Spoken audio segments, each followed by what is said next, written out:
Medieval depiction of fireworks festival. It wouldn't look like anything special if there weren't a couple of curious activities going on at this festival. For example, this installation, which seems to produce some sort of light, but it's not linear as it is with the properly depicted fireworks, or the also very well depicted torches or smoke from gunfire, all of which are depicted with light spreading in a linear manner. The strange devices emit light in the same way as a Tesla coil does. Also, it would be very hard to explain what the chaps around are doing if we continue to believe that the known sources of light known to man at that time would be candles, simple torches, fireworks, things like that. What these two are doing doesn't seem to be much different from this modern Tesla coil entertainment.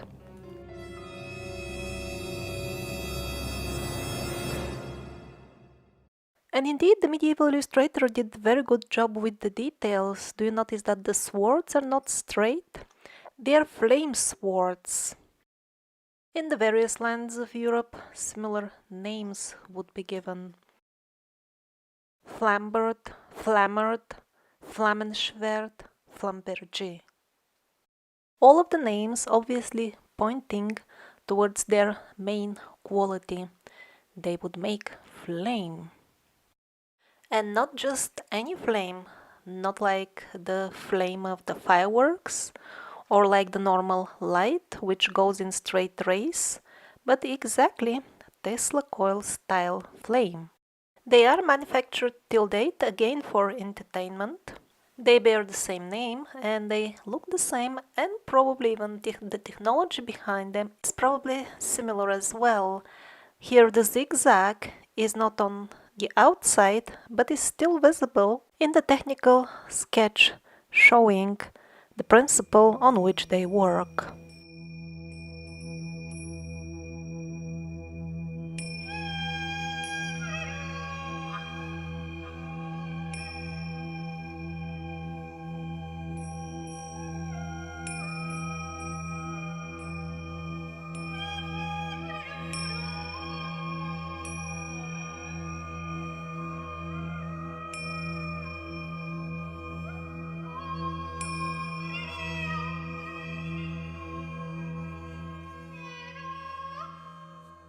So this thing was found a couple of years ago in Kosovo, the Balkans area of Eastern Europe.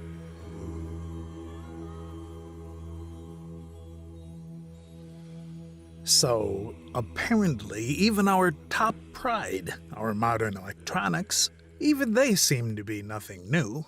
Nothing really only modern, that is. If we believe the modern geology, that all this stone was formed millions of years ago, which is probably not true. Here is one of the proofs. There are countless others as well. But the thing is that the thing has got a wheeled plug. It's not a really modern thing in stone, like the coin, and it's not even an exception. There are many of these type.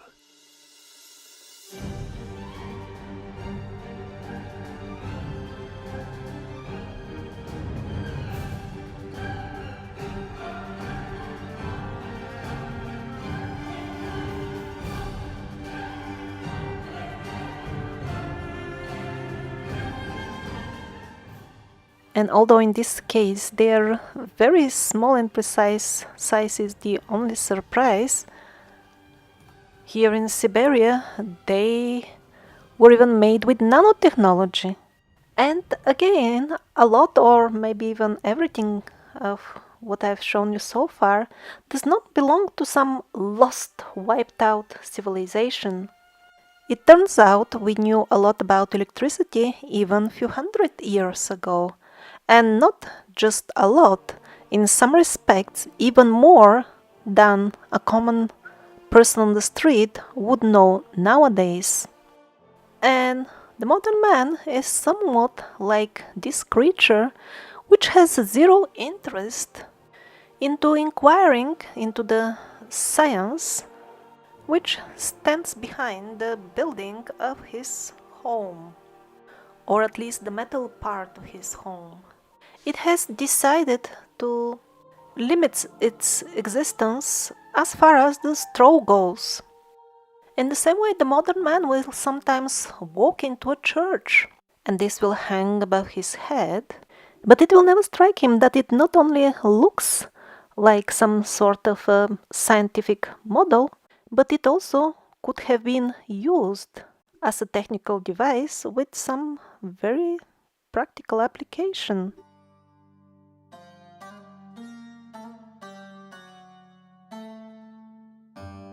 Now let's see what's the situation with some modern patents for using atmospheric electricity.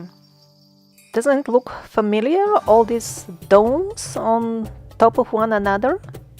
And in the description of the patent, they say that they have come up with this setup and these shapes just because they are optimal for collecting the biggest amount of electricity.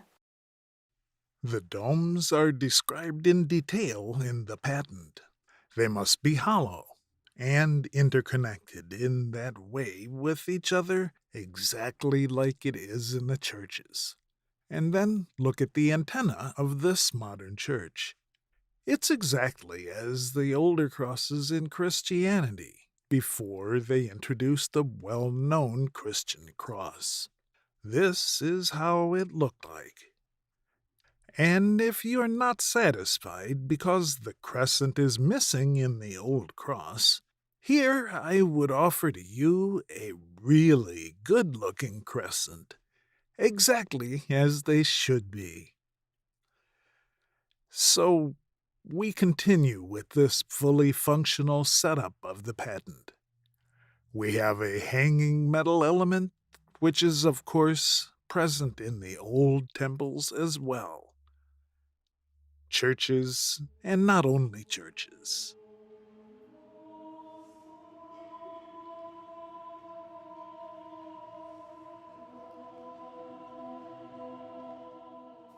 So, what else do we need to have our setup complete? Metal floor. And here are some old churches where the metal floor is still preserved. And before getting into what were they powering with this electricity, let's see the things from broader perspective and not get limited to one single patent. Actually, getting atmospheric electricity is relatively easy. This man is even taking a metal element high up in the air with his drone. Why? Because that's how it works. You need this metal element to have it high up there to have access to more electricity. And that's why we have all these antennas on the old buildings. Often there would be a cross as well on it, but not always. And even when we see a real Christian cross on the top of such domes, this doesn't mean that the original entities which put in place the rules for building ancient temples, they had exactly this symbol of the suffering Jesus being crucified in mind when they were making the rules of what in the church should be built how, and what is the practical application of what we now perceive as mere symbols.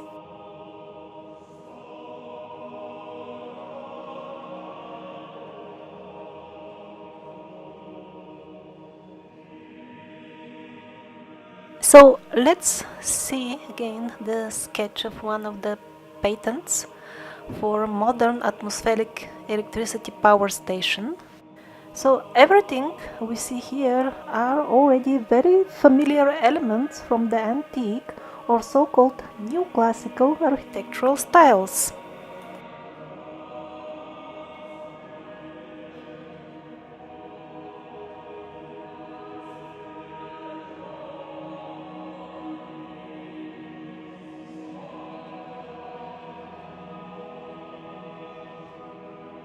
These are contemporary historic illustrations, and also some installations have survived till date.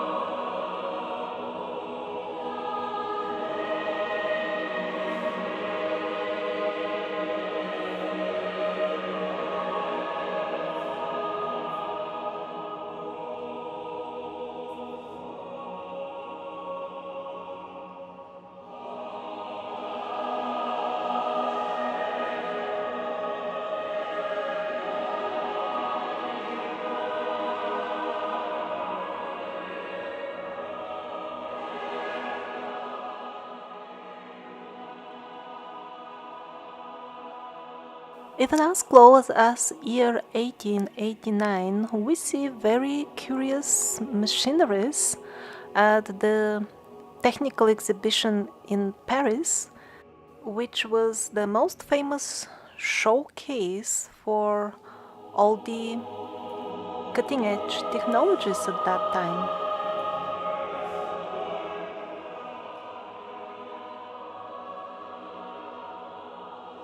And all these miniature domes would be displayed in the technical department.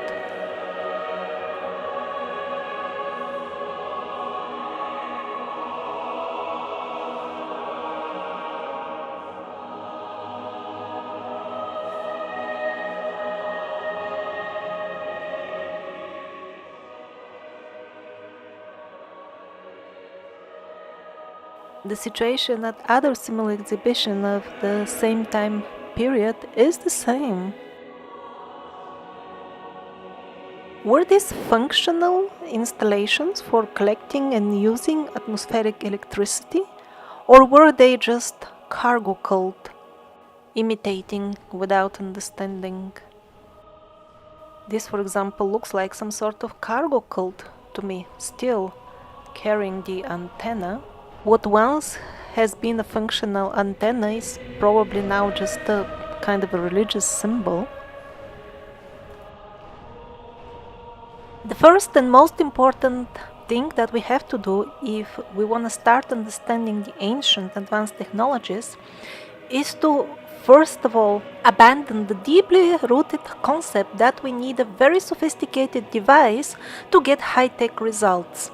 And that's why in 1985, Shivkar Bapuji Talpate built and flew an aircraft made of bamboo filled with liquid mercury, favorite ingredient of the alchemists. And yet the Shippepedia tells us that it was the Wright brothers 8 years later who successfully flew the first heavier than air powered aircraft. The achievements of Shivkar Bapuji Talpate are not publicly denied, they are just presented in a very misleading light. Oh, he flew it for some time and then the thing fell down. The airplane of Shivkar Bapuji Talpate was something like this. This was made actually for the Bollywood movie about him. So they're distracting our attention with the fact that it didn't fly long. So what, the Wright brothers, they went all the way to Saturn and came back with their aircraft? What the Wright brothers got right, and that's why they entered in the famous history, is that they used the technology which is in line of what would be allowed for common people to know and use during this era. What Talpate was making was based on the Vimanas, in modern words, UFOs, of the gods of the Vedic books, the principles behind which would be to elegantly and without pollution take the freely available all-around energies, while what modern man is allowed to do is to only have access of polluting and centrally controlled sources of energy for the purpose of total enslavement by the use of artificial intelligence in the form of computer networks, which of course are centrally regulated again, which networks fully control what kind of information the people have access to, along with the most practical aspects of life. For example, where can you go? Do you have access to certain countries or areas is determined by an electronic device which reads a card or other form of identification which you have to present. The various branches of this centrally operated and regulated network also determine if you have the power to buy anything, if your credit or debit cards will function. When they really want to restrict somebody, they disable all that and he cannot buy anything. He cannot rent a car to go anywhere or fuel his own or call anybody on the phone. The simple bamboo and mercury manned aircraft of Shivkar Bapuji Tilpate would have been an option to become independent of this centrally managed by artificial intelligence system, and that's why most people have never heard about it, and that's why this branch of technology is not allowed in the civil sector. Its application is only allowed in the non-civil sector. We look for new energy, but energy is around us everywhere, all the time. But most time we waste them. Until recently we find this can be a very important effect. Materials and beam material. When they become physically contact, there's a charge transfer. If they are separated by a gap, there's a voltage generated. And this occurs for almost any materials we know today. We are in the School of Material Science Engineering, Georgia Tech.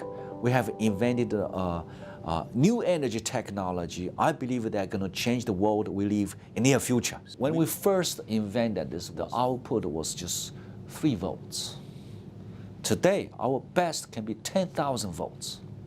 Mechanical energy is everywhere, independent of weather, independent of day or night, independent of season. So anything you can think of, and we even think for big ocean wave, 31 terawatt energy can be harvested. That's twice of today's world energy consumption. It will not take too long, 5 years. 5 years, even 50 will not be enough, unless humanity collectively decides to leave this parasitic paradigm in which the freely available mechanic energy is not allowed for personal use.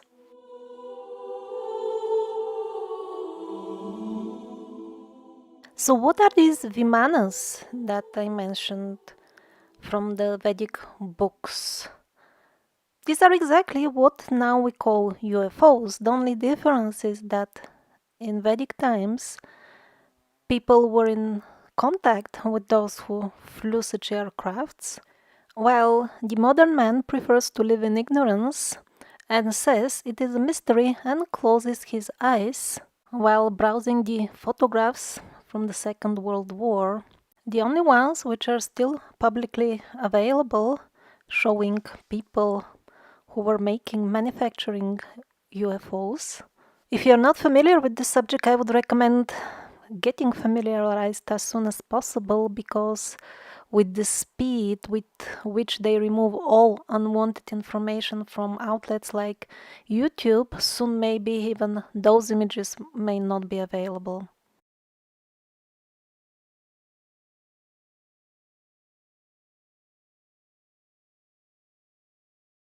So where did they get the technical specifications for manufacturing UFOs during the Second World War?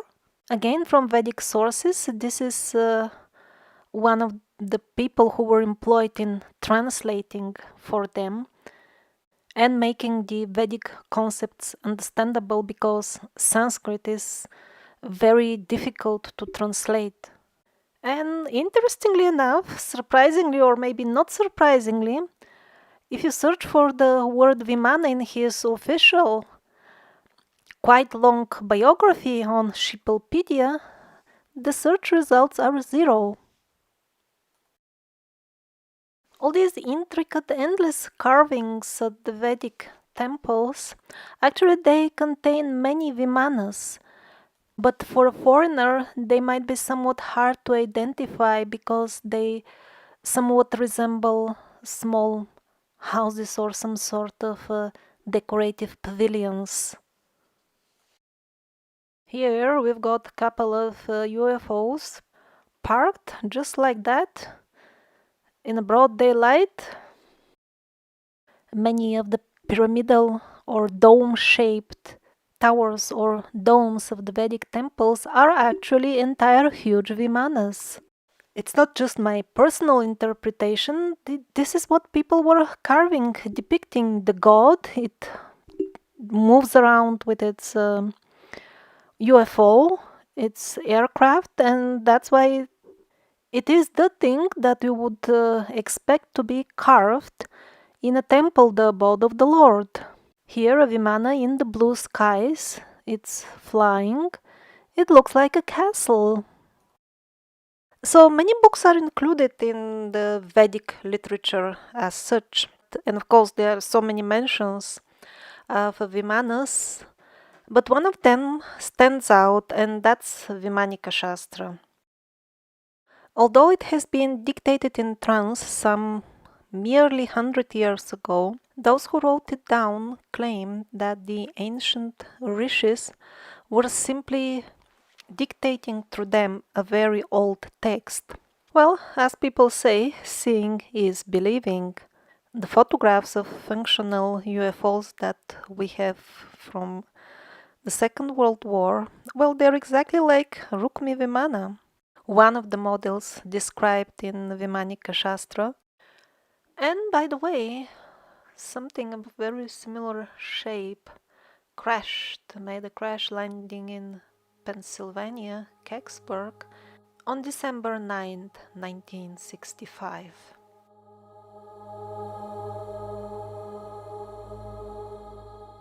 In the absolutely magnificent temple Sriranga Mandir in India, not only they have a pure gold Vimana, that's why the yellow is so bright. We are used to that mixed and pure gold, but in India people still use pure 24 karat gold and have made an entire Vimana representation from it.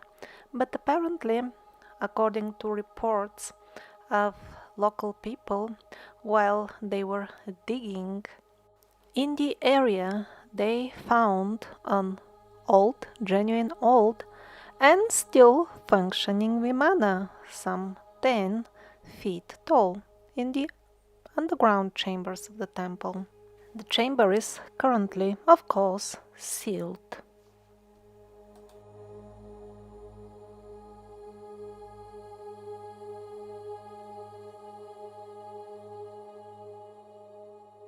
And for those who prefer a type of electricity which is nearer to our modern way of making it, that's also there in the Vedic scriptures. In Agastya Samhita, that's a very old compilation. A very practical and simple setup is described with enough details so that everybody can build, and many thousands in India have tested it and it worked. It's as simple as the famous Baghdad batteries, of which I'm sure everybody has heard. And in addition, the sage Agastya talks about a chain of hundreds of them. So these people, they knew what they were doing.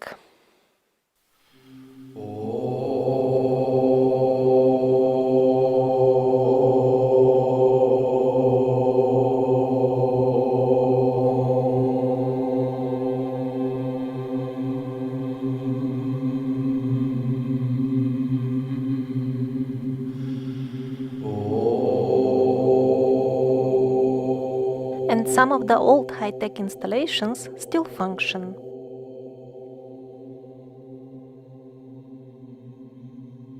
It is not by chance that in the Tirumala Venkateshwara temple in India, in Tirupati, they strictly monitor and don't allow any type of luggage inside so that nobody gets a chance to bring in any electronic device. Of course, cell phones and cameras are absolutely prohibited as well.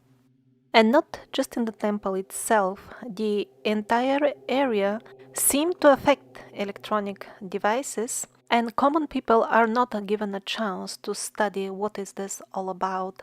Like, for example, at this Stargate, through which an incarnation of the Supreme Lord once entered our world, one is not allowed at all with or without luggage. It is just locked up because when the era of the electronic gadgets started, people started noticing that they behave erratically at the place. For example, a person with a pacemaker just passed out when this was still opened and he visited the spot. And as usual, the attention of the common people is distracted in this way. It's typical, this is how Wikipedia describes the Stargate. Ironically enough, Wikipedia tells the actual truth, but most people will not understand it, and they did not intend it to be the truth when they wrote it. The thing is that anyway, everything that is natural, including nature and earth, is actually supernatural.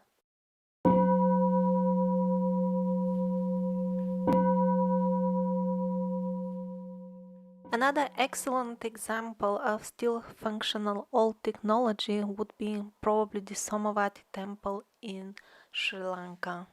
It's a place with a record high number of UFO sightings, very well documented. Most probably it is because the installation on the top of the temple, which includes a large crystal, is properly maintained according to the old rituals.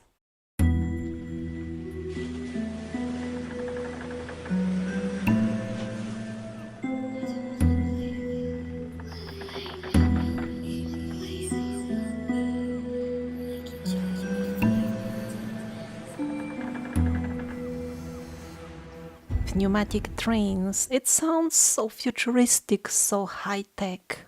But people were using them century and a half ago in New York.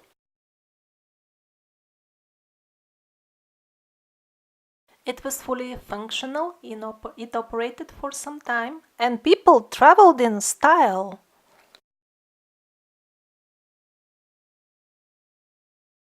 But because it used that clean energy which is all around us, they just closed it down. We are not allowed to use this energy. We are too stupid for that. Even in modern days, now it is not banned, but practically it cannot serve the masses, this pneumatic technology. The excuse is always the lack of funds. But what about all the enormous subsidies poured into the oil industry? If they are directed towards cleaner technologies, there will be no lack of funds. So they closed down the luxurious pneumatic underground in New York, and later on built the underground tube the way we know it now. Look in what kind of carriages they put the people initially. This is such a downgrade from before.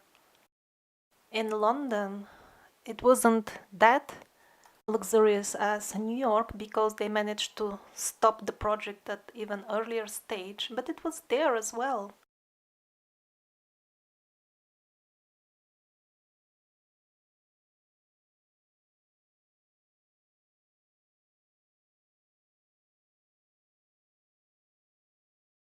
Depriving us of pneumatic trains was not the worst by far.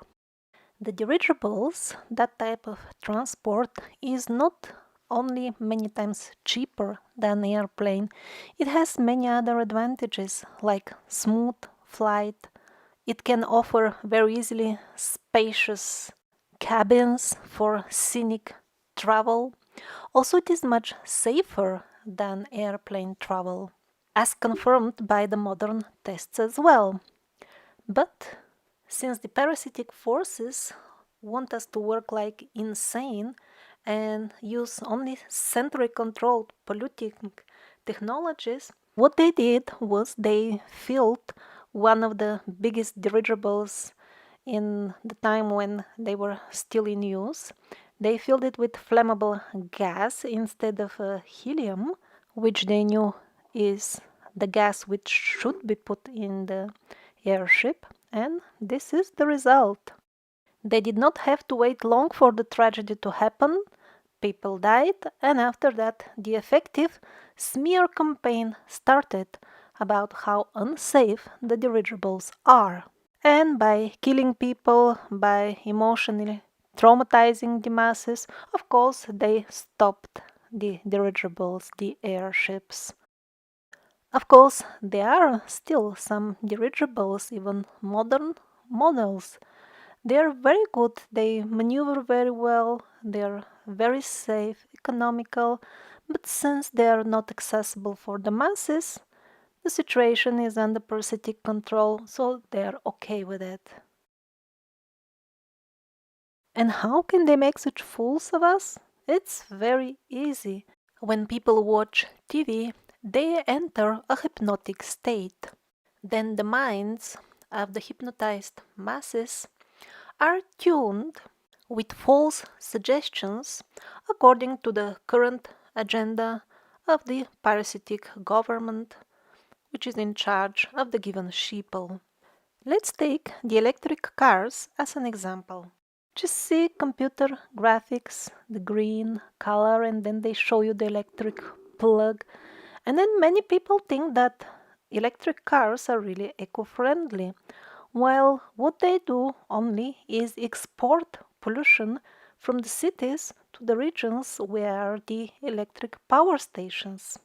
And even though they're not good by themselves, the electric cars are also slightly suppressed technology. The manufacturers still have some difficulties, and the petrol companies still receive those huge subsidies.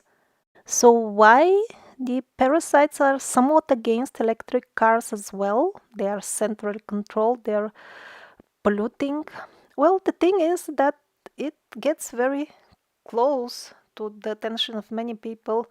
Well, why don't I hook up a solar panel and put it on the roof of the car? No, you're not allowed. In many countries already the laws are in place to forbid you to do that. Because you become independent, that is against the parasitic plan. And many people raise these questions in forums and other places. And then we read these answers. You see, to add a solar panel would cost an extra 5,000 and the power generated from it would be so little that you will drive only 5 meters from it. So it's not really cost justified. That's why they don't manufacture them like that. And people buy this nonsense. Yes, some people believe this and even repeat it. While so many people drive their DIY cars and even cargo trucks on solar power only. Airplanes can go around the world on solar power only. And yet people believe these lies from the mass media that your car can go only 5 meters with solar power only. People with master's degrees in engineering believe that, and I have asked them, why do you think so? And they always say, I heard it on TV. And I try to talk to them. But you know that they always lie on TV. Why do you believe them about this? The answer is, yeah, they lie about politics, but this is not about TV. This is science. This is proven thing.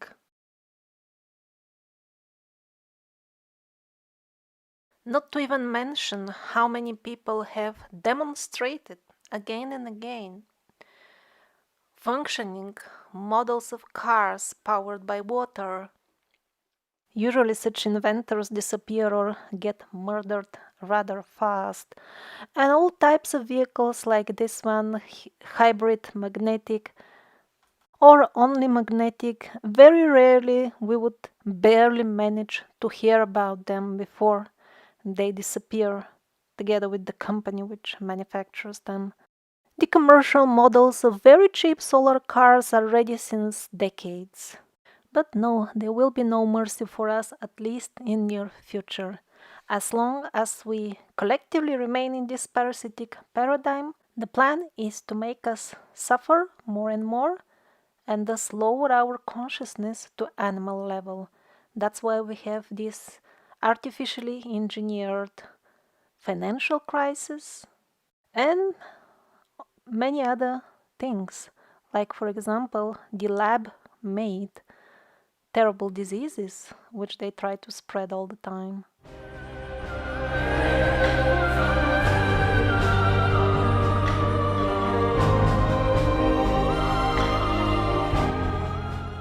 Actually, electric cars are not getting popular or introduced nowadays. They're something very old. Do you see the charging cable here? This one is from Detroit and Paris, New York. Most of the taxis were electrical. That's in the beginning of the 20th century. But one particular point I found like mind-blowing from this old catalog for electric cars, Babcock Electrics. So here you can make yourself familiar with the company and then various models along with their prices. 2,200, 3,200, 4,000. And the surprise is towards the end of this catalog. I can barely believe it, but I'm showing you what it actually says. 1,244-mile tour on a single battery. That's 2,000 kilometers. It's even shown on the map. There is no like confusion with the decimal figures or something. I mean, the modern electric cars have a range of 100 to 200 kilometers per charge. Is this some sort of different type of mile? Or am I confused about something? Bright future, it says. For whom? I'm sure the parasites are laughing at us, rolling from laughter, falling from the chair when they see how easily we buy such shallow lies. Years ago I was in England and they banned with law many branches of natural medicine on the grounds that one lady felt side effects, mild side effects from a kidney medicine, and that was it. She was fine in a few days. There were no consequences. But on these grounds, they made this legislation and the people bought it. Entire branches of the natural medicine were banned because of that lady who felt slight side effects. And many people actually supported this ban because of dangerous stuff, you know? When we are so stupid, which God will have mercy on us? There is no shortage of modern inventions which would eliminate poverty in no time and would make prosperous life for everybody easily achievable. The only problem is that we, the people, choose the wrong leaders. We sabotage our own lives, guided through hypnotic suggestions received from the TV. The fuel on which the entire tragedy runs is the excessive alcohol consumption, which was also introduced and is still now maintained by the parasitic forces.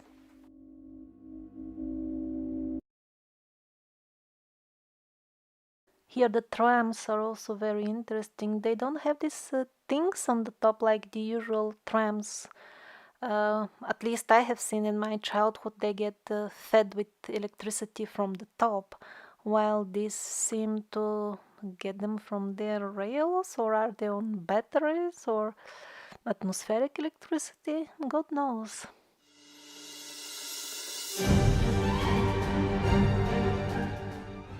Some men add fins to their cars without having any special calculations from qualified engineers and so on, and managed to save up to 25% fuel after installing such fins. So where are these international organizations and commissions who scream so loudly that they make everything to protect the environment, everything possible? They seem to be just another department of this preposterous scam, farce, which is just meant to keep us anchored within this paradigm, because the parasites don't have the right to keep us by force. The only way is to make us believe ourselves and maintain this paradigm.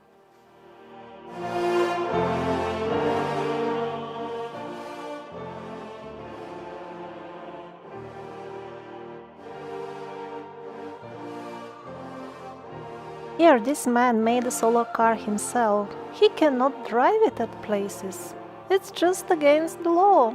So he pulled it manually through the banned areas with the hope to awaken the people. I don't know how successful was that, because the people in general continue to vote for those very same politicians who work against the interest of those who elect them.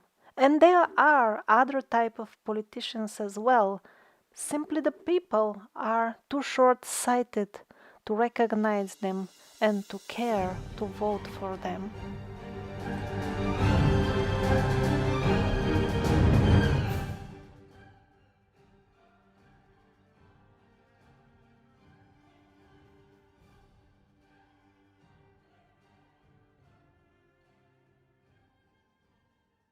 When they were fabricating the official history, it was difficult to always remove all details, and here and there something from the truth was left, and one of them is the history of rockets in medieval times. They appear in the historic records that are available for us all of a sudden in the 17th century without any prior evolution at all, in a ready-made form, and moreover in a historic time when the need of developing them was not yet there. The rockets of Alexander Zasyatko that were made few centuries ago would fly 6 kilometers away, and he was not the only one. In England at the same time they would fly for almost 3 kilometers. But what I find most astonishing is their modern looks, and all of this appeared supposedly without any prior evolution, or at least we don't know how they appeared, to be more precise. This image reflects more or less the standard picture that we are presented of the English invasion in India. But those who like to read history books will find the following description of the battle that occurred when they attacked the kingdom of Hyder Ali in Mysore. He had a special division of rocket shooters that numbered some 1,200 men, and they poured on the British rockets that were 6 kilos in weight and would fly for 1 kilometer. In 1650, Kazimir Semyonovich issues a very interesting book called Artis Magnae Artilleria Pars Prima. So quite few centuries ago, we have ready-made modern rockets. Exactly the same proportions, the same shape. And the most surprising for the modern, or even shocking for the modern rocket engineers, are, for example, the nozzles. They look exactly like the modern nozzles, the same shape, the same proportion, the same size according to the body of the rocket. But nowadays, these nozzles, they're calculated by high-level international teams of scientists who have very complex formulas recently discovered. And yet we see the very same nozzles centuries ago. So again, the story doesn't match very well. We are told that the laws of physics on which the calculations of the nozzles of the modern rockets are based were discovered just a couple of decades ago. Then how did they know what kind of nozzles to put centuries ago? Not to mention even that Kazimir Semyonovich says that these are not rockets invented in his time. This is older stuff that he is just writing about. People knew about these nozzles and designs and aerodynamic shape even long before he compiled his book. This is a medieval image. He is holding a modern rocket.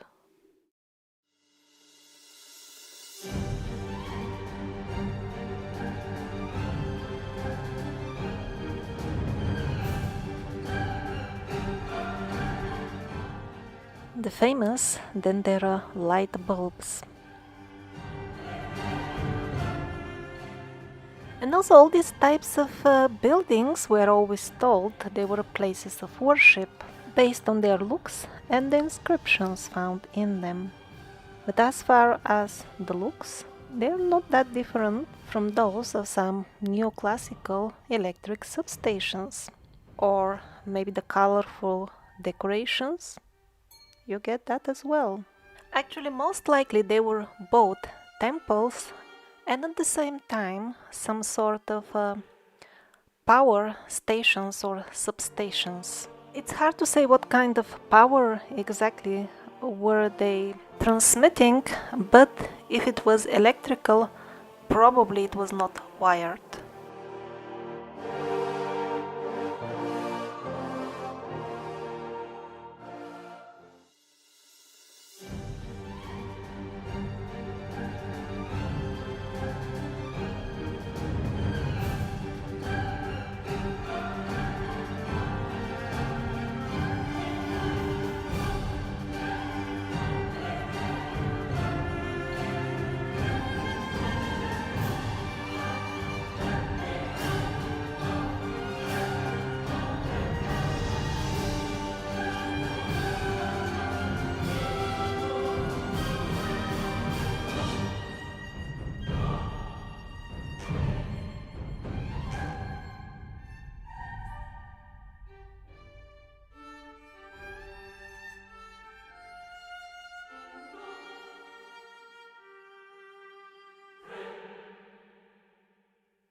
The upper parts of this magnificent temple in India, the Ramappa temple, are made of autoclaved aerated concrete, which according to the Penguinian history was invented in the 20th century. And yet this is a historic temple, officially dating to the 11th century.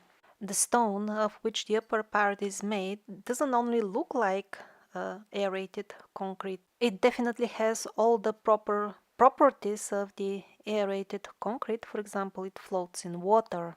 So using aerated concrete instead of standard one gives various advantages, one of which is that it makes the buildings more earthquake resistant. Yeah, it's lighter, so less likely to collapse. But not all ancient and historic temples in India are built out of such concrete. The use of this material is not very common. Why did they decide to use it exactly at this location and only in the upper part of the mandir? Most likely, they even saw in the future and knew what is about to happen to this temple. Just see how it looks inside. And all that is a result of a very violent earthquake, as if they knew what is about to come.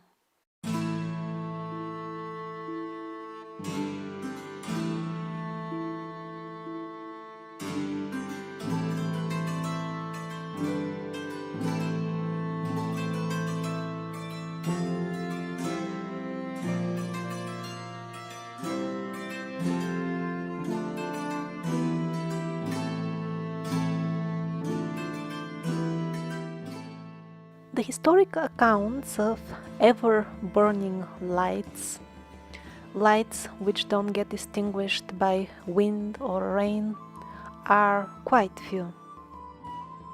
It is simply too many of them, and their descriptions are quite clear. The people knew what they were writing about. To accept the mainstream explanation that people in those days were of course stupid and they didn't know what are they talking about. Also, there are countless historic underground tunnels and cities and rock ruins and so on. And also about them there are quite few accounts that they had some sort of lightning which we don't understand very well. There seem to be even modern accounts of people who have still seen that type of light functioning. Of course, the underground ruins and worlds are quite easy to hide from the public, and that's why we're not gonna find what is going on there anytime soon. At least as long as we continue with this way of life. It's not so much that some evil aliens or evil groups of people are restricting us in such a way. It is mostly our own ignorance.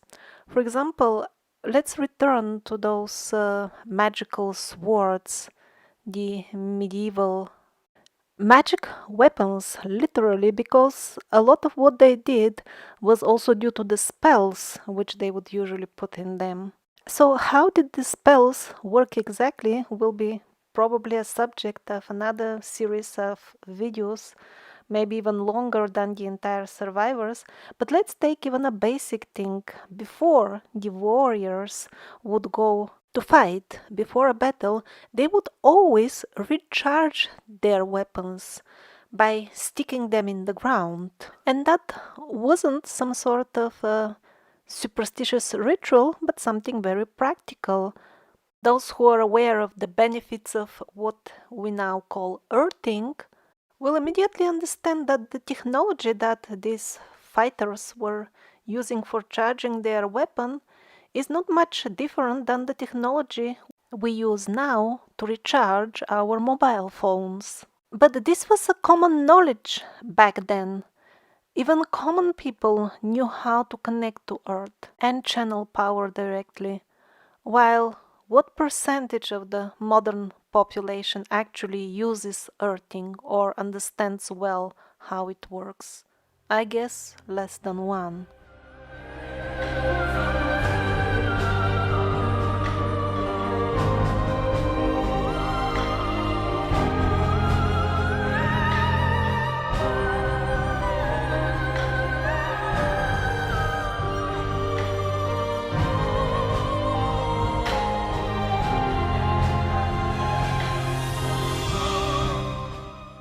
So in the beginning of the video, we saw architectural elements in the design of the old churches and other old structures, which suggested that they might have had something to do with atmospheric electricity. So what was this electricity used for?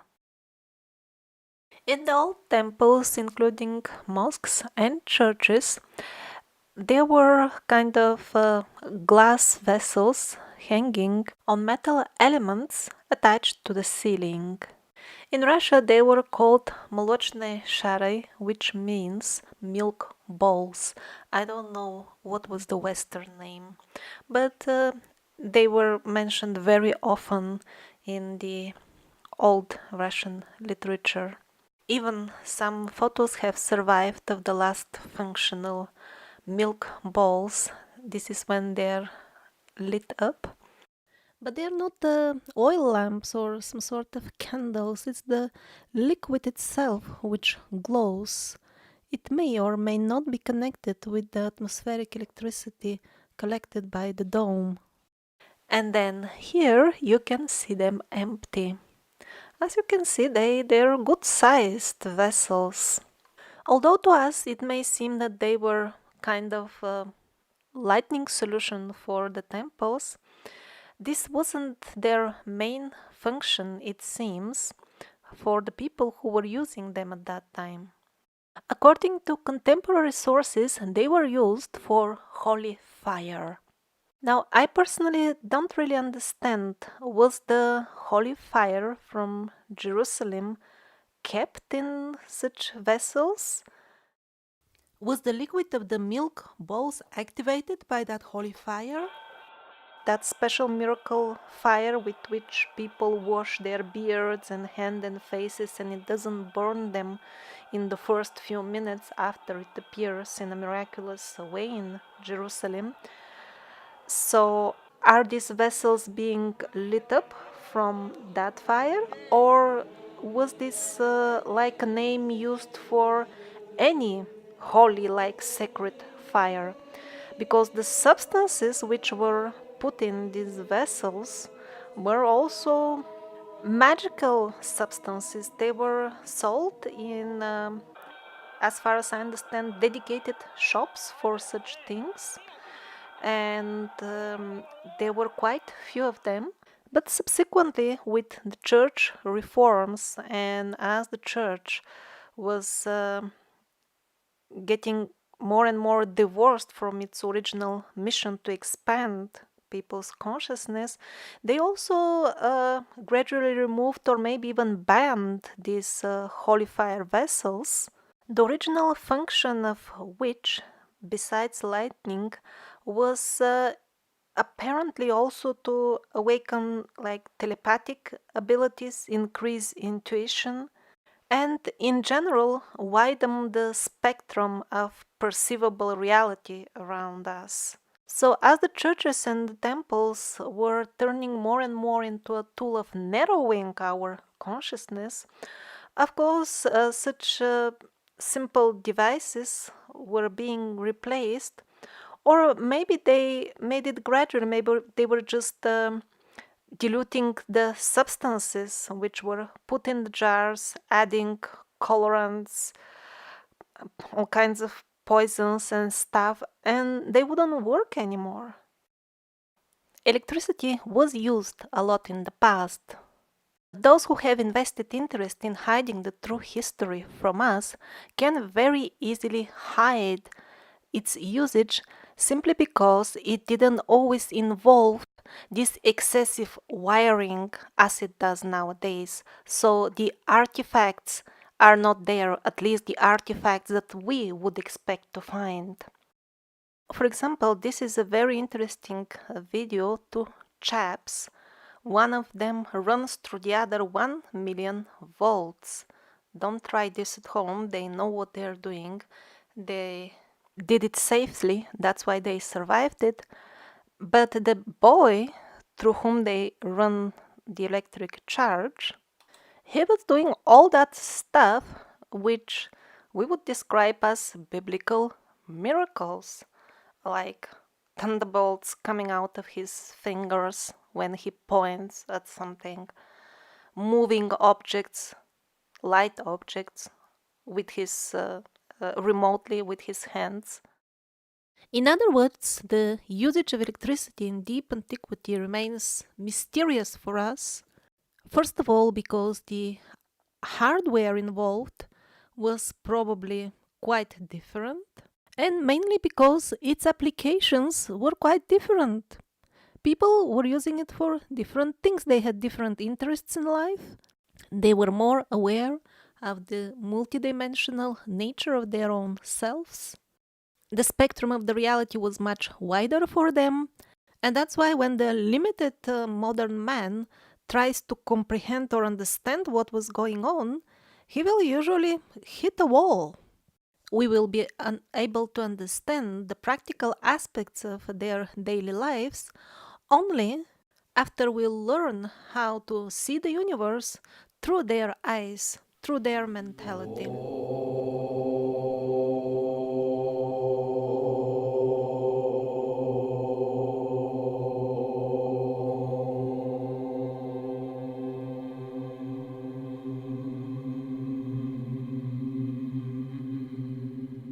And by the way, in that video, his hair moves. It's very funny. It's not like the hair of the Medusa women from the International Space Station, which they spray with hair fix, and that's why it stays fixed in the same position through the entire pathetic hoax show.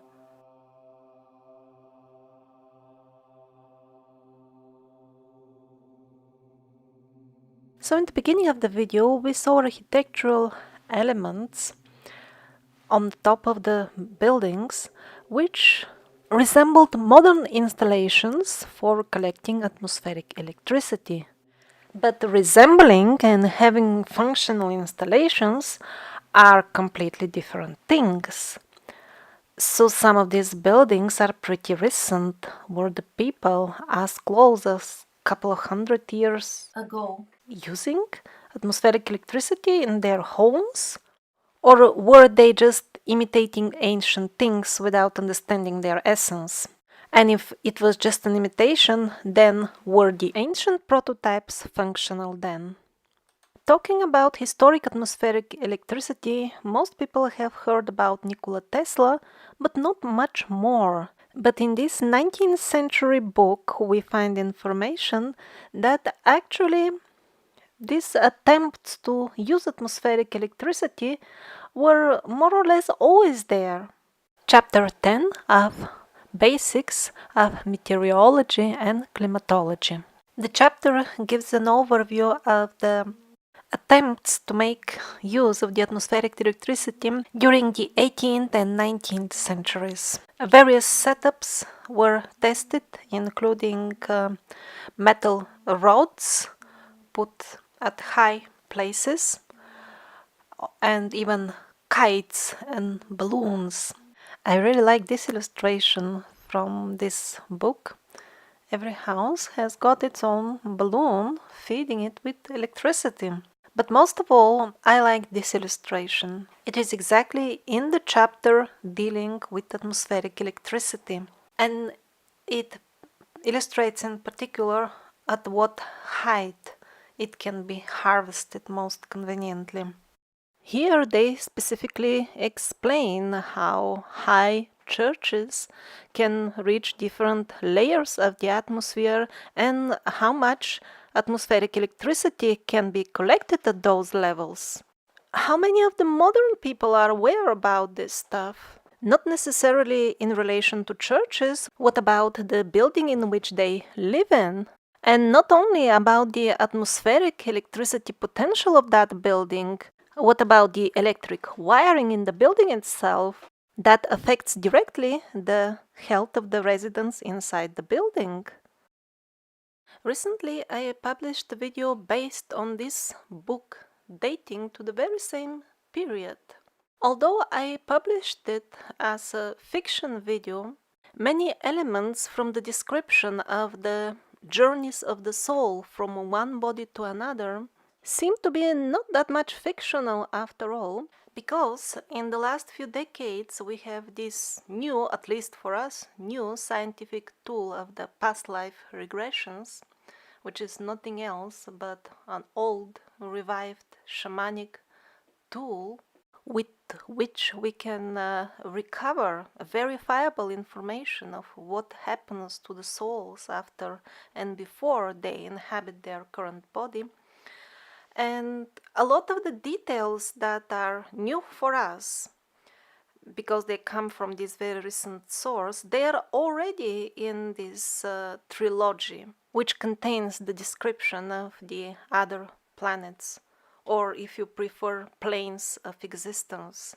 And even without going into details from this book, the very fact that it is all about the reincarnational path of the souls, and it is written by Christians for Christians, according to some sources, it was even used as a textbook in a Royal Army for Christian officers in a Christian government. This by itself makes me wonder, what was the Christianity like 200 years ago?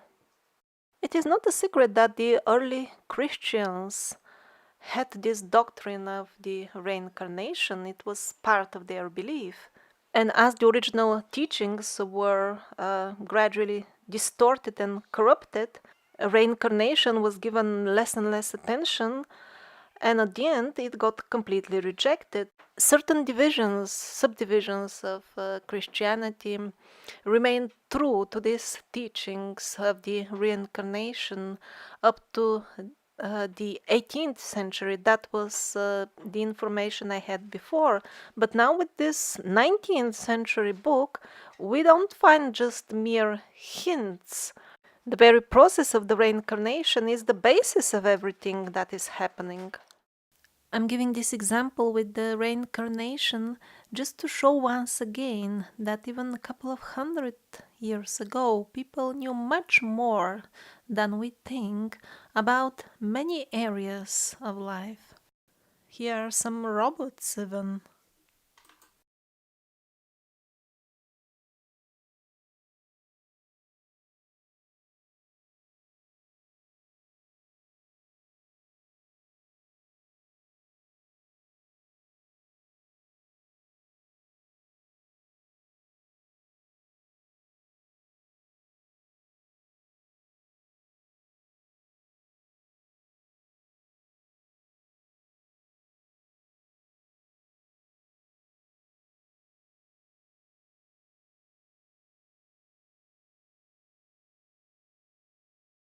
So this book reviews the attempts to use atmospheric electricity in the period of the 17th through 19th centuries.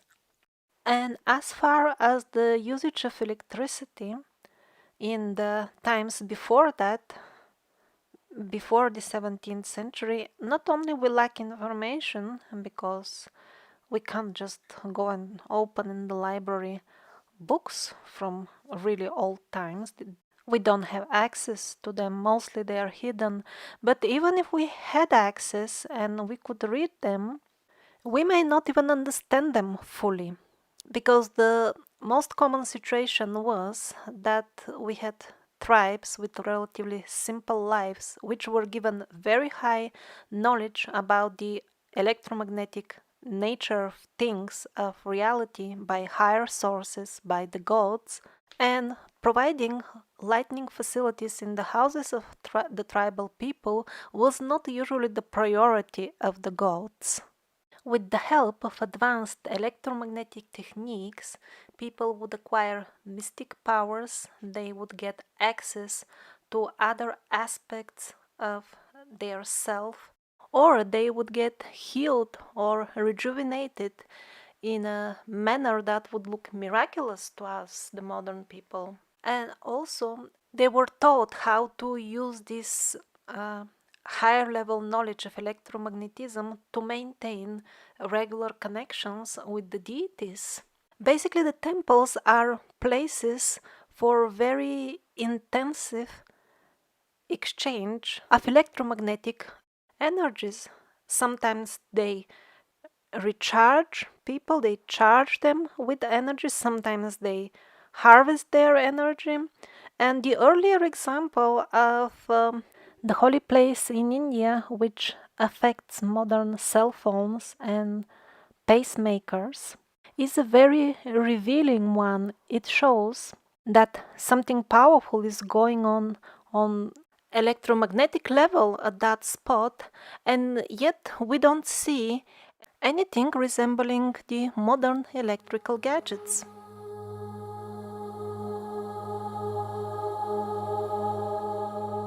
Now, do you see the figures of the three monks?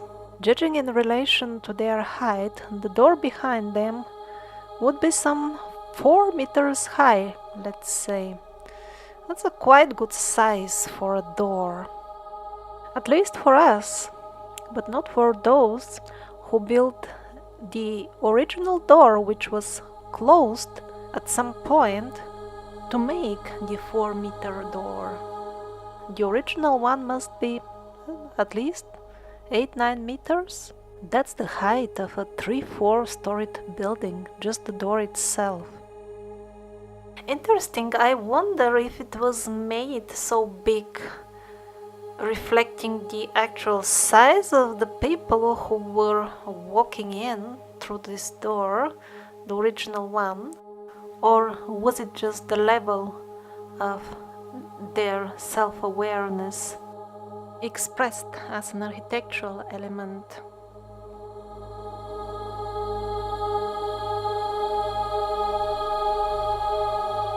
Maybe some 1,000 years ago, the destiny of humanity took a turn. Now, the sons of magicians, the sons and daughters of magicians, were exploring the dark side. That's why our consciousness had to be lowered. Our magical knowledge was taken away, and as we voluntarily accepted the symbols of the dark side, it is now rewarding us by giving us back some of the old technologies, which again allow us to modify our reality, like in the old times, in a magical way. It's very similar, only the terms and conditions of use are different. One can even acquire in the shop reasonably priced, mind-controlled gadgets. Exactly like the magicians of the old times. You just think and it happens. But there are few new conditions. First of all, you depend on the central control, Big Brother, for having the technology. You can't manufacture the gadget yourself.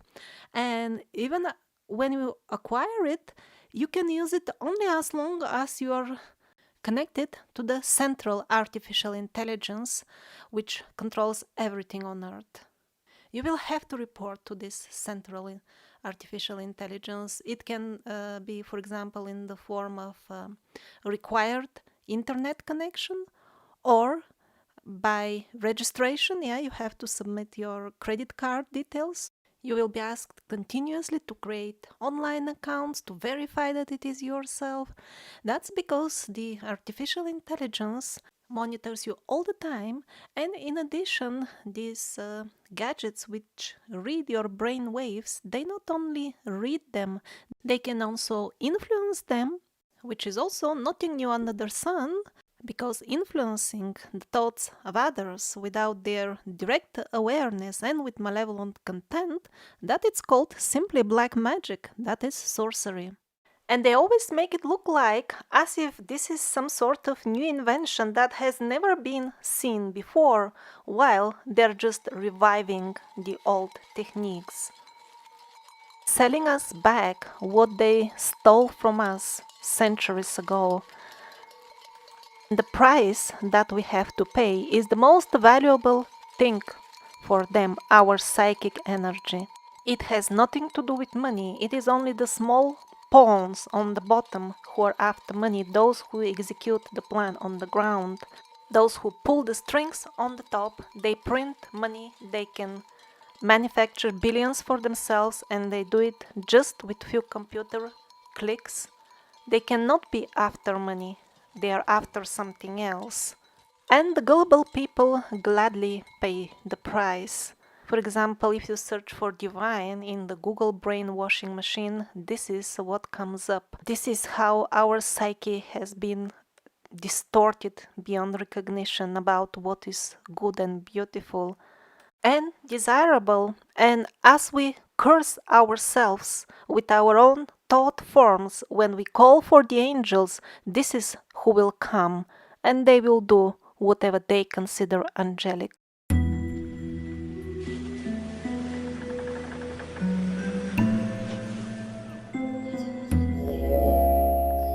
Our use of electric devices is really excessive. We are somewhat on the wrong path. In the past, when people were wiser, a lot was carried out, a lot of these tasks, they had sound solutions for them. Modern tests on what used to be called magic spells show definite results in, for example, delivering certain messages to plants, restructuring water, moving objects. It has been shown again and again, sound can have also profound healing effects. All this and many more is nothing else but the old magical spells being rediscovered.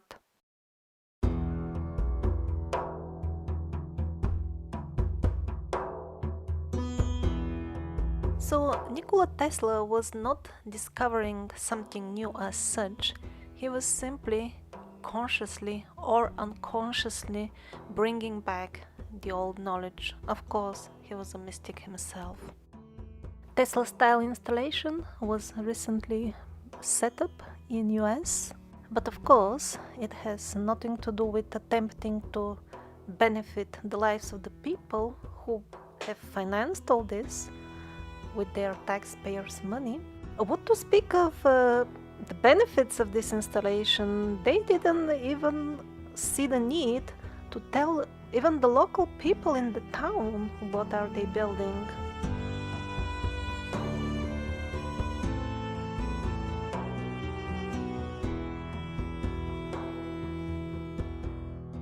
An important milestone in the process of making us dumb and uninformed was depriving us of the knowledge of the ether. In school, we are being shown an incomplete periodic table of the chemical elements as made by Mendeleev. He himself studied and to some extent understood the ether and placed it first in his original table. This is his book, Chemical Understanding of the World's Ether. But as he died, they edited his works and published them under his name, and of course they changed the periodic table.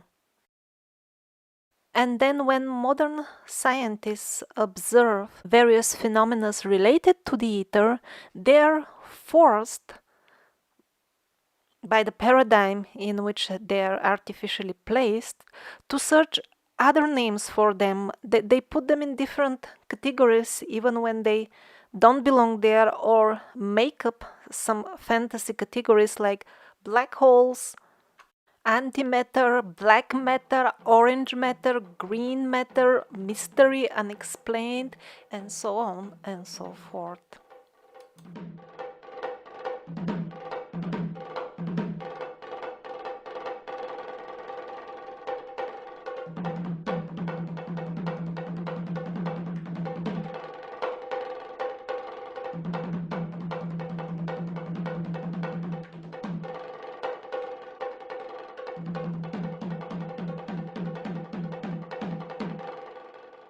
And no wonder that historically we find mostly, when we dig, remains of settlements which would be relatively simpler than our current towns and villages, and yet sometimes they would have installations which are better than ours, or artifacts which we cannot reproduce. And the reason for that is very simple and obvious from all historic sources.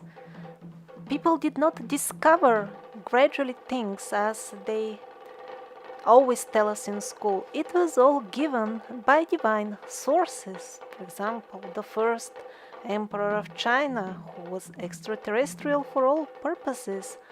Or in the church there is even an expression, God the geometer. And not only geometry, the angels were the givers of all knowledge of all sciences. And that's how it was. And the medical science is a perfect illustration for this.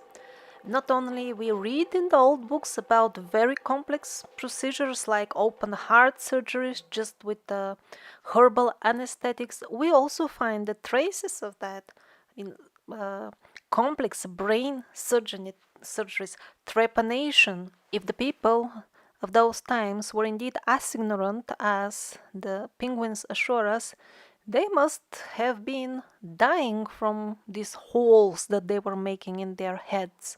But they didn't, because the modern autopsies, they actually see that in many cases the people died from completely different reasons, and the bone, their skulls, had healed successfully before that. Another example is the Vedic system of medicine called Ayurveda, given to the people by the divine being Dhanvantari. But not according to the penguins. They want us to believe that the people discovered all those very complex formulas for the Ayurvedic medicines themselves. I mean, look at the contents of a given Ayurvedic medicine. Most likely you will see 20 or 30 ingredients which grow in areas far away from each other, or maybe not always grow but get collected or found. And their proportion is very complex and very precise. This could not have been tested over time. Simply there couldn't have been that much population with the given sickness. And if you don't get the percentages right in the combination, it won't work, it won't heal. And there are hundreds of such Ayurvedic preparations. Even if we forget their number, even for a single one, how would you know which 30 ingredients you would collect from substances that come from very far away from each other regions? How would you know to start mixing in case you're experimenting exactly these substances in proportions, and you will have practically so many thousands of possible combinations, indeed millions. If you don't know the recipe already, you would have never guessed it. You would have never guessed even which 30 ingredients to select for the given sickness, let alone their complex proportion. There is also a documentary, the name of which escapes me at the moment, and it's about the same point that I just made about the Ayurveda, but applied to the ancient Egyptian or Arabic in the land of Egypt, something like this medicine. And it was proving in detail the very same thing. Those procedures could not have been discovered gradually by those type of people that the archaeologists show us in the museums. Maybe they could have been discovered by the type of people which they don't show us in the museums because they hide their mummies. But as far as simple people using trial and error method, no way to find all those medical secrets that they knew. And sometimes modern men also stumble upon or rediscover by chance, maybe by chance, the ancient healing methods again. This remarkable man, Wim Hof, rediscovered what the ancient yogis have been doing for thousands of years. Using very simple breathing techniques, he made his body so resilient to external influences that he is able kind of order his body to remain healthy even in very adverse conditions. The penguins subjected the poor Wim Hof to various tests, even to the point of injecting him with viruses. But he simply ordered his body to eliminate the viruses, and it did. The psychic surgeries, which are still sometimes carried out in the Philippines, in Africa, and mostly currently in South America, also seem to be a revived ancient method of healing.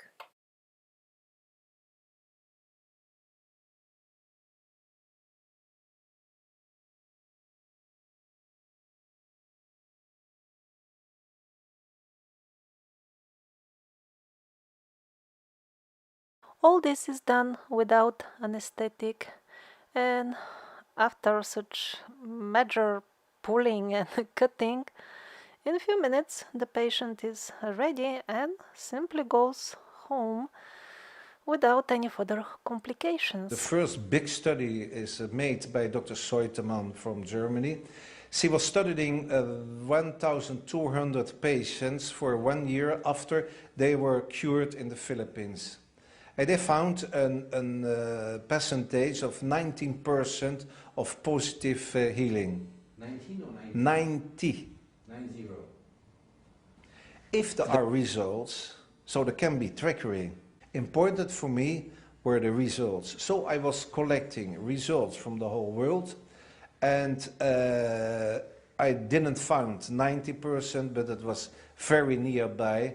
And I was selecting very difficult patients with an infaust prognosis from the official medical staff. So it was normally cancers with metastasis. And so I found that it was a really surprising results of this type of.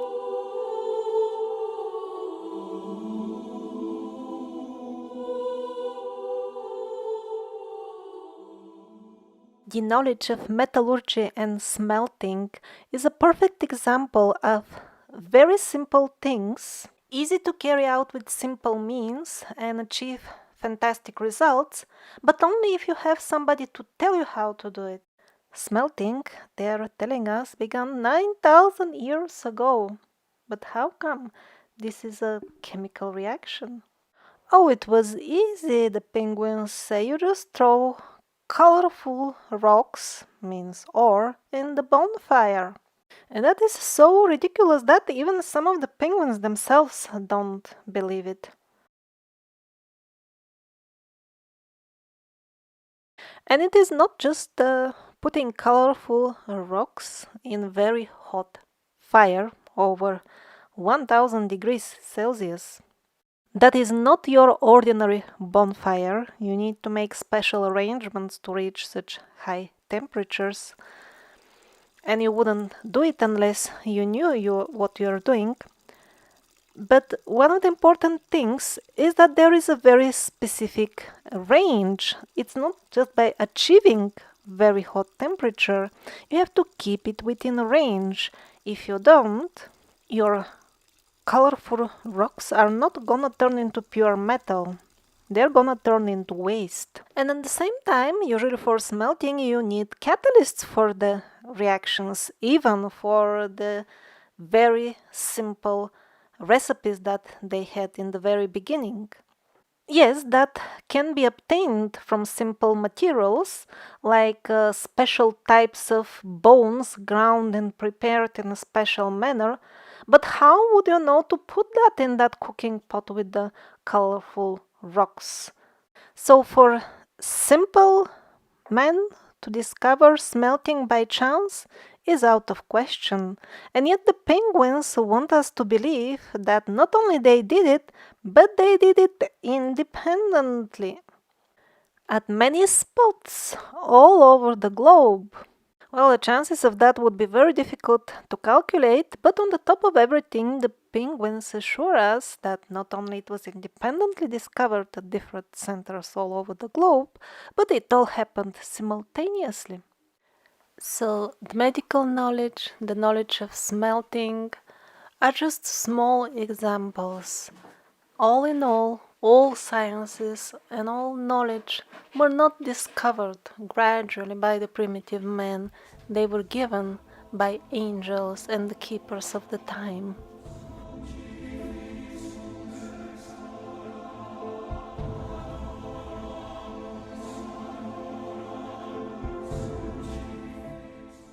Why the people in the past were so keen on wearing lots of gold on their heads? That's very heavy, by the way. And if they could afford, they would even drink from golden cups. Or if it wasn't pure gold, at least the rim would be covered with gold if they can afford it.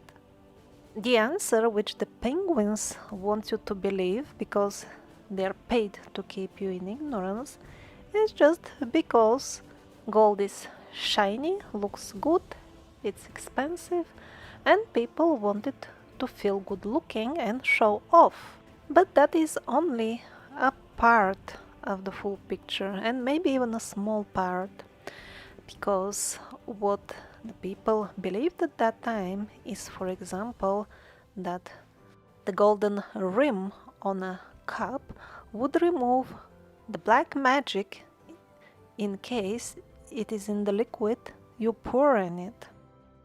And surprisingly, or maybe I should say not surprisingly at all, in the modern days we discover that shielding materials made of precious metals are most effective against harmful vibrations, like for example the waves of the wireless internet or the radiations emitted by our cell phones, which are very well known for making people sick. These modern vibrations are in no way different from the ancient vibrations called black magic or evil spells. Obviously, the golden crowns of the rulers provided similar protection. The king wanted to be able to think for himself. He wore a golden crown as a shield to be sure that no third party is tampering with his thoughts and his decisions. For example, these are modern devices which facilitate hijacking of the decision-taking process of the common people, of the masses. In the past, it could have been done with spells, without the help of devices, or a combination of the two. It doesn't matter what exactly is the medium, the result is always a malevolent frequency, which could be neutralized partially or completely by mesh of precious metals. The rich and abundant embroidery of gold and silver on the garments of the clergy is in no way different from the modern silver fiber shield fabric. Their original purpose in older times would have been protection from malevolent wavelengths and also protection from the radiation from the various devices gifted by the gods and angels to the people of the earth. The holy men of the past, who were really mediums between the angels and the humankind, they were the operators of such devices, and that's why they needed appropriate shielding clothing for the type of work they were doing. On what grounds should we consider those people more backwards than us, while the majority of modern men are not even aware that certain vibrations or even sounds which are outside of the spectrum which we normally hear, they can actually reprogram our psyche and brains and practically implant foreign thoughts in our consciousness? What to speak of doing anything against that? How many people are even aware this is going on? Even the so-called gold sometimes we occasionally wear is not really gold. 9 carat is more or less only 1/3 gold.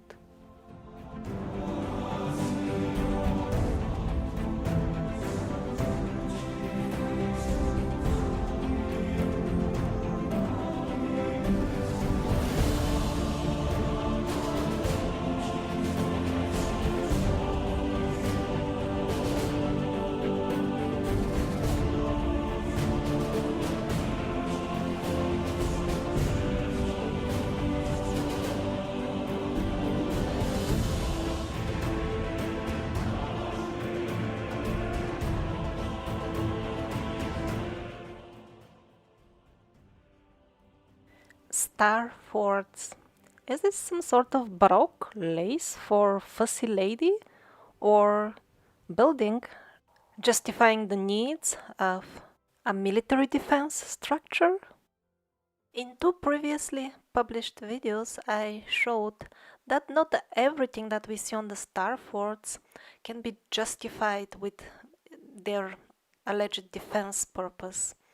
And also I have shown that their official history is of course not true. Sometimes they look kind of proportionate, so to say, while in many other examples the lace is kind of too much. Too much lace to protect a relatively small enclosure. Also, that enclosure wouldn't be enough to house all the soldiers which would be expected according to the mainstream version to shoot at the enemy, aided by these special angles of the star forts. Let's take Tilbury Fort in London as an example. The English heritage is telling me that Tilbury Fort defended London from Tudor times until the Second World War even. How could this tiny small thing defend London? Probably its greatest achievement would be to defend its empty square in the middle. So the official story is that all these angles here were made so that the soldiers of the fort itself would hide behind them and shoot at the enemies, aided by these special angles of the star forts. The official story is that the angles will give an advantage of those who shoot from inside. Just look at these angles here. Do you think it will make any sense to send soldiers from inside all the way to those outposts? How would they even reach there? If they use the bridge or boat, they will become an easy prey and get shot before they even reach their destination. And even if they reach alive, how can this corner or this one provide any sort of protection to a soldier inside them? It is actually exactly the opposite. If an enemy has sieged this fort, if a soldier leaves the safety of the central core, even to reach those locations, he will be an easy prey. And even if he does reach, they will just corner him over there easily. He wouldn't be able to even run for his life in the fields. It's providing disadvantage rather than an advantage. Also, if the special angles of the walls were really providing an advantage when you shoot at the enemy, why did they make only half of a star fort here? Wouldn't they want also to shoot at their enemies, which would come with ships and boats as well? Or maybe their idea was to shoot at the boats from these small angles here, which are, by the way, so tiny and small that basically they provide no defense function at all. Also on this map of Spain we have normal star forts. Then we have star forts with what is maybe a cross, so that is still okay. But then some other crosses really look more like antennas, while others have even the Trishul of Shiva all the way in Granada, Spain.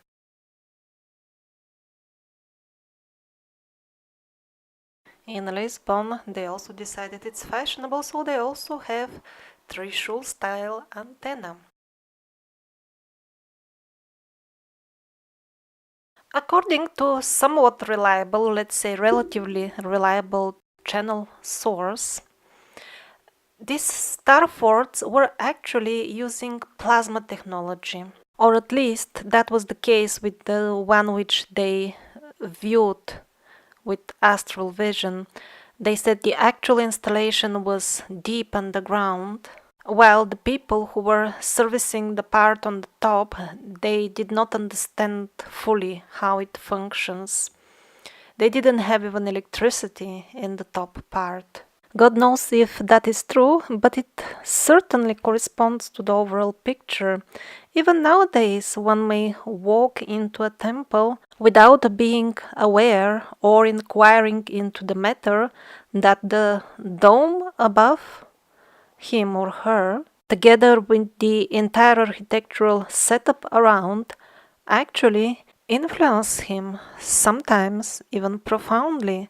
One may get healed in a temple, or one may have one's energy harvested, depending whom is the temple devoted to. Or another scenario that happens in modern times, one enters a temple and has one's energy harvested, taken away, which would result, let's say, in a sudden fatigue or depressive state or even sickness.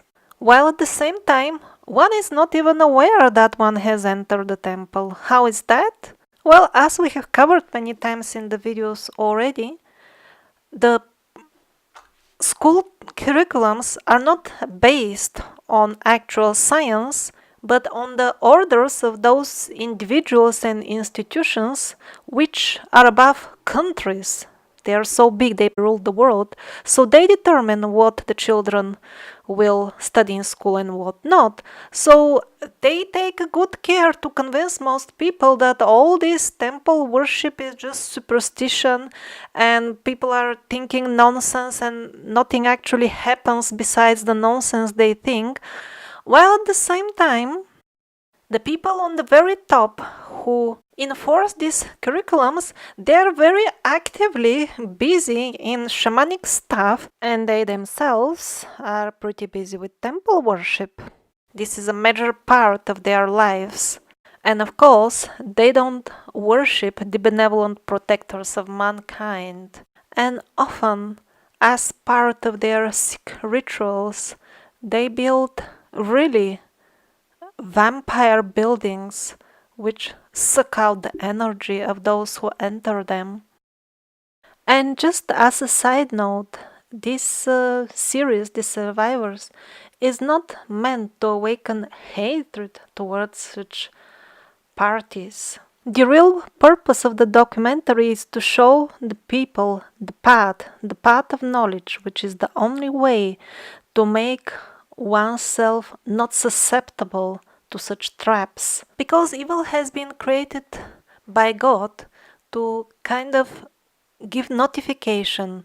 Your shield is down, your guard is down. That's why the dark side has rights on you. We are not some innocent and, most importantly, helpless victims of psychopath sick rulers which we cannot overthrow. This is a very dangerous line of thinking which will keep us enslaved.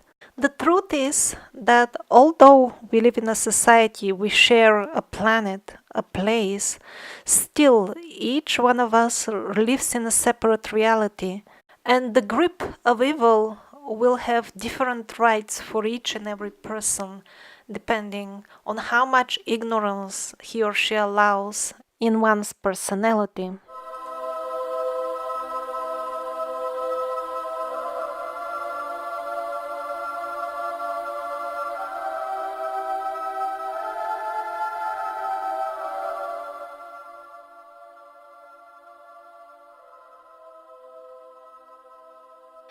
The people who wore top hats, the people who built the neoclassical cities during the last couple of centuries, the people who built huge dirigibles and pneumatic trains, they knew a little bit too much to be tolerated by those who were overtaking the world's rulership. They were becoming uncomfortable. The answer to all that was to bury them, their entire culture, under mud. Just see how much clay they have to remove, how deep are the railway tracks.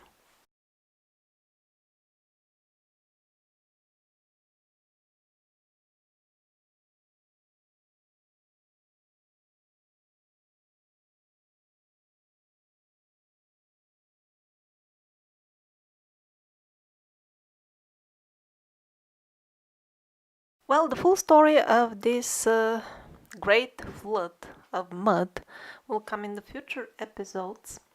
But since this episode is about technology, I will just show a quick example of what happened with what was left from them buried under the mud.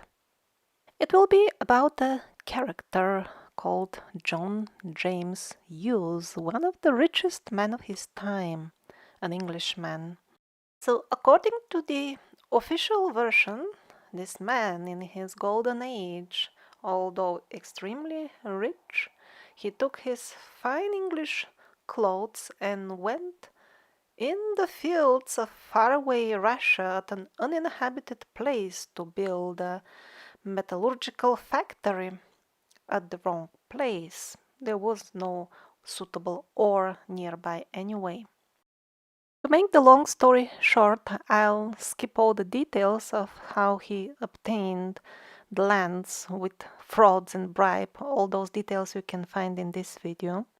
And I want to show you the photographs of his alleged construction, because we are told that he arrived and there was nothing. He was the founder. I mean, look at these houses, they're still half buried. All over his alleged new construction place, we see ruins that he is simply excavating.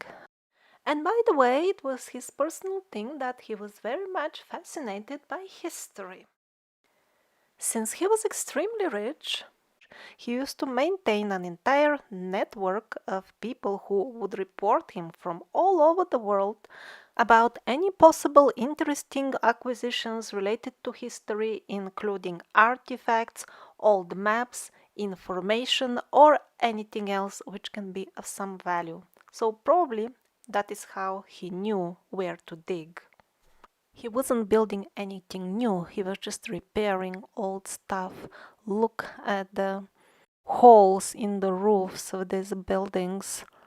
Allegedly, these photographs were taken around their inauguration time when they were built and just started working. What was there before that, we don't know, but the chimneys are really impressive. Compare them to the people's figures besides them. Probably he found those chimneys already there because they were also the houses which were obviously buried under clay. What kind of construction this could be? Half buried rotten pipes. And the bricks on the wall are already rotten. So what was he actually doing there? Why are they even digging below this rotten building? To repair the pipes, which seem to be beyond repair anyway? Probably not, because they're digging entire level below the pipes.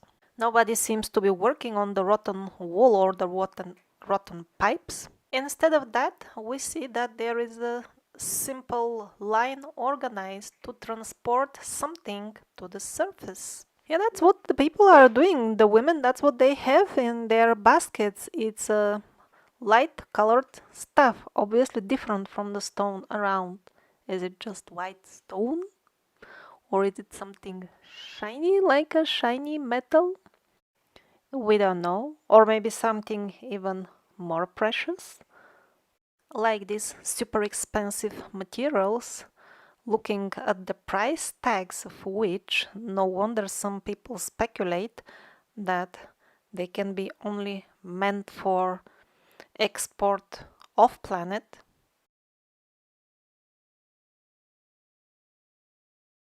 So what exactly was being plundered under the pretext of building a factory? We don't know, but we know for sure what is the destiny of those who, like hungry vultures, fed on the corpse of the destroyed culture. John Hughes is now known as founder, as hero.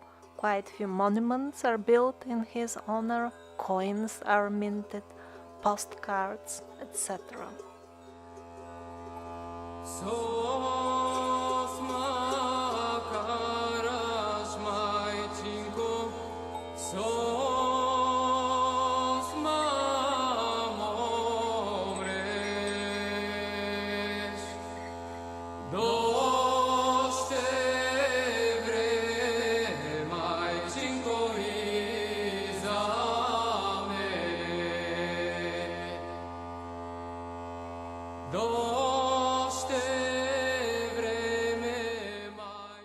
So maybe in conclusion we could say that the technology in the old times was of two types. Type 1 would be devices or subtle structures which are far beyond our understanding. They would be used by the gods or angels themselves, or would be given as gifts to mortal men by those superior beings. An example of those would be the Brahmastras. That's how a superior type of weapons are called in the Vedic books. They would leave behind nuclear type devastation, which of course doesn't mean that they were exactly nuclear.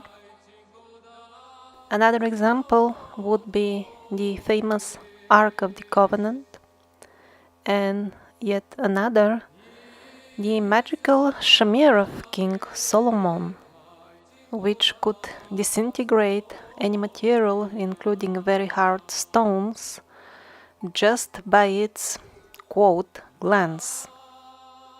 Judging by the various descriptions of this magical shamir, it could have been using some sort of technology similar to what now we call alpha radiation. That very King Solomon apparently possessed flying carpets which could transport even thousands of men during a single flight. There was a report that when Rurik went to Tibet, over there he heard legends about King Solomon, who has been visiting Tibet on his flying carpets. And the second group, the second type of advanced ancient technology would be usually very subtle forms of energy transformation, which could accomplish amazing things. And again, it would be taught by the angels to the simple tribal people. And since those higher beings were immensely more knowledgeable than ourselves about the laws of nature and everything else, they could suggest methods which are extremely simple and yet very, very effective. Maybe this frost guard could provide some example in this regard. It is relatively simple and doesn't require any digital gadgets, and yet it is much more cost effective and it doesn't pollute the environment as the other means which would be used for the same purpose usually in the modern world. The sound technologies were used really a lot in the old times. And it wasn't just about moving objects, which we have also achieved in our laboratories. Blessings and cursing was much more widely used. Those have been also confirmed by modern experiments to be very effective. For example, on YouTube, you can search and easily find many experiments. Take two plants and bless and talk nicely to one of them every day and abuse the other one verbally, and then just observe the amazing difference. And not just plants, people test it with cooked rice, juice, sprouts. It works. Also, things like levitation were used. But again, in the modern experiments, it would be almost always some sort of electric device involved, while in the older times, it was the saints who would be seen levitating. But I think it's the technology of the modern holograms which will be the best way to explain ancient technology to the modern man. And we are getting closer and closer to the truth. Now we have interactive holograms which also can be touched, not just seen. They use plasma technology, and we are already making the initial steps of developing fully tangible physical holograms. So what the celestial guardians of humanity taught to the primitive man was a combination between the use of various holograms, physical and not. They were often activated by sound codes. or simply brain impulses. These three technologies have been proven to be fully functional and not fantasy by modern experiments. And all that was combined with practical on-hand understanding that everything we experience in our lives, everything we perceive around, is one big hologram. For modern men, this is kind of an exotic scientific concept. But since ancient men were already born with bodies geared up for subtle technologies, mainly thought and sound operated, and since they grew up in an environment where since children they were taught how to feel the life pulse of everything around. As a result of all this, they were far better tuned to these all pervasive patterns of the Creator God, which are responsible for manifesting everything which we perceive as reality. Add-on technologies were also used depending on the field of reality which they wanted to manipulate. For example, levitation, the power of crystals, the powers of the sacred plants. Magic was used on a day-to-day basis to accomplish pretty much everything we can imagine and much more. Modern children have their minds clogged up at very early age with tons of useless or even wrong information, which was not always the case in ancient times when the shamans would teach the really important stuff to the pupils about the nature and subdivisions of reality, which is absolutely holographic and can be adjusted for the purpose of having a happy life using holographic techniques and technologies. Some of these subdivisions are larger, they could be called planes of existence. Others are smaller, these are the clusters like bubbles of the personal realities of the countless living beings like me and you, which reside in these realities. Don't worry that at this point we can air, so to say, only dead, so to say, holographic images. It is just a question of time, and holograms will be combined with teleportation, which is also not a science fiction anymore. They have practically managed already to teleport successfully small particles. So take on one side the technology of the holograms, teleportation, and sound, aka magic spells, and combine them with understanding of the nature of karma and the way the various bubbles of personal realities interact between each other. And so you have arrived in the realm of magic, practical magic, the technology of the ancient people.